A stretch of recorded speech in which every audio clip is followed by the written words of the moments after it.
പണ്ട് മനുഷ്യർ കൃഷിയും കാലി വളർത്തലും ആരംഭിച്ച കാലത്ത് നമ്മൾ ഇന്ന് കാണുന്നതുപോലെയുള്ള പണമിടപാടുകൾ നിലവിലില്ലായിരുന്നു. അക്കാലത്ത് സാധനങ്ങളോ സേവനങ്ങളോ പരസ്പരം കൈമാറുന്ന രീതിയായിരുന്നു നിലനിന്നിരുന്നത്. ഇതിനെ ബാർട്ടർ സിസ്റ്റം എന്ന് പറയുന്നു. അടുത്തതായി ലെഡ്ജർ സിസ്റ്റം വന്നു. വ്യക്തികളും സ്ഥാപനങ്ങളും പരസ്പരം നടത്തുന്ന ഇടപാടുകൾ രേഖപ്പെടുത്തി വെക്കുന്ന രീതിയാണ് ലെഡ്ജർ സിസ്റ്റം. അമ്പു തന്റെ കൈവശമുള്ള ഒരു ചാക്ക് നെല്ല് ഒരേ സമയം ചീരുവിനും നീലിക്കും കൊടുക്കാം എന്ന് ഏൽക്കുകയും നീലിയുടെ പക്കൽ നിന്നും ലഭിക്കുന്ന 2 കോഴികളേക്കാൾ ലാഭം ചീരുവിന്റെ പക്കൽ നിന്നും ഒരു ആടിന് വാങ്ങുന്നതാണ് എന്ന് മനസ്സിലാക്കി നീലിക്ക് കൊടുത്ത വാക്ക് പാലിക്കാതെ ചീരുവുമായി കച്ചവടത്തിൽ ഏർപ്പെടുന്നു. ഇത്തരം വാക്ക് മാറ്റങ്ങൾ പിന്നീട് തർക്കങ്ങൾക്കും പരാതികൾക്കും ഇടവരുത്തുന്നു. ഈ അവസ്ഥയിൽ ഇവർക്ക് ഒരു ഇടനിലക്കാരന്റെ സഹായം ആവശ്യമായി വരുന്നു. ഇടനിലക്കാരൻ ഇവർക്ക് വേണ്ടി ഇടപാടുകൾ രേഖപ്പെടുത്തി വെക്കുന്നു.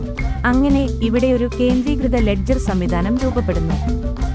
ഒരു ഇടനിലക്കാരനെ പൂർണ്ണമായും വിശ്വസിച്ചുകൊണ്ട് ഇടപാടുകൾ നടത്തുന്നതും ചിലപ്പോൾ പ്രശ്നങ്ങൾ ഉണ്ടാക്കിയേക്കാം.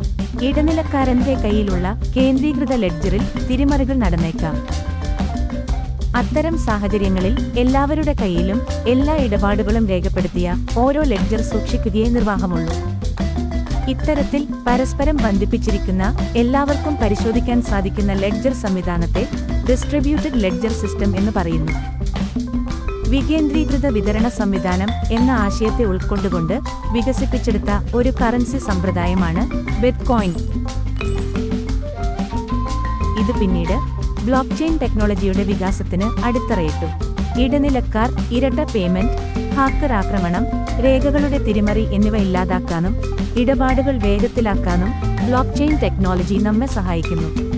ആരോഗ്യം, കരാറുകൾ, വിതരണം, പകർപ്പവകാശം, സമ്മതിദാനം, cryptocurrency, internet of things, asset administration, insurance, banking, financial markets എന്നീ വിവിധ മേഖലകളിൽ ബ്ലോക്ക്ചെയിൻ ടെക്നോളജി ഇന്ന് ഉപയോഗിച്ചു വരുന്നു.